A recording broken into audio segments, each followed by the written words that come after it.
കമ്പനിയിൽ പണം നിക്ഷേപിച്ചാൽ ലാഭം നൽകാമെന്ന് വാഗ്ദാനം നൽകി വയോധികനിൽ നിന്ന് തട്ടിയെടുത്തത് ലക്ഷങ്ങൾ. ഇൻവെൻട്ര ഗ്ലോബൽ വെഞ്ചേഴ്സ് എന്ന ബിസിനസ് സ്ഥാപനത്തിന്റെ പേരിലായിരുന്നു തട്ടിപ്പ്. വർക്കല കരിനിലക്കോട് ലാൽകുമാർ സത്യൻ എന്നയാളുടെ പരാതിയിൽ തിരുവനന്തപുരം സ്വദേശികളായ ബിനു, ദീപ, ദേവരാജൻ എന്നിവർക്കെതിരെ വർക്കല പോലീസ് കേസെടുത്തു. പരാതിക്കാരനിൽ നിന്ന് 28 ലക്ഷം രൂപയോളം സംഘം തട്ടിയതായിട്ടാണ് പരാതിയിൽ പറയുന്നത്. ഈ സ്ഥാപനത്തിന്റെ പേരിൽ നിരവധി പേർ തട്ടിപ്പിനിരയായിട്ടുണ്ടെന്നാണ് സൂചന.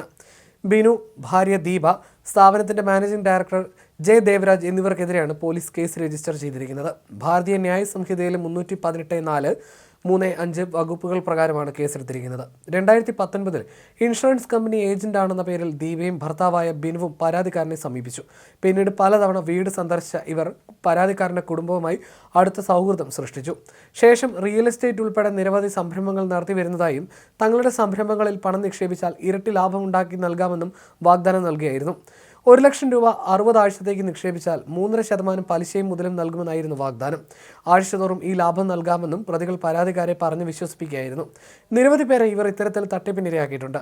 ഇൻവെൻട്ര ഗ്ലോബൽ വെഞ്ചേഴ്സ് പ്രൈവറ്റ് ലിമിറ്റഡ് എന്ന പേരിൽ ഇന്ത്യ മുഴുവൻ അറിയപ്പെടുന്ന ഒരു കമ്പനി ഉണ്ടെന്നും അതിൽ പണം നിക്ഷേപിക്കണമെന്നുമായിരുന്നു ഇവർ ആവശ്യപ്പെട്ടത്. ധാരാളം ബിസിനസ്സുകൾ ഈ കമ്പനി നടത്തുന്നുണ്ടെന്നും ഇന്ത്യയിലെ തന്നെ വൻകിട ബിസിനസ് കമ്പനികളുമായി ഇൻവെൻട്ര ഗ്ലോബൽ വെഞ്ചേഴ്സിന് പങ്കാളിത്തമുണ്ടെന്നും ഇവർ പരാതിക്കാരെ തെറ്റിദ്ധരിപ്പിച്ചു. ഇന്ത്യയിലെ പല സംസ്ഥാനങ്ങളിലായി വ്യാപിച്ചു കിടക്കുന്ന കമ്പനിക്ക് 2000 കോടിയിലധികം ആസ്തിയുണ്ടെന്നും ഇവർ പരാതിക്കാരനോട് പറഞ്ഞിരുന്നു.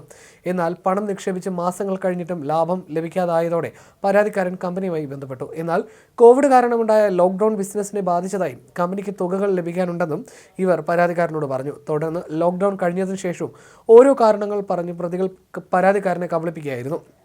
ഇതോടെയാണ് പരാതിക്കാരൻ വലിയ തട്ടിപ്പിനിരയായതായി മനസ്സിലായത്. പല തവണകളായാണ് പ്രതികൾ പണം തട്ടിയത്.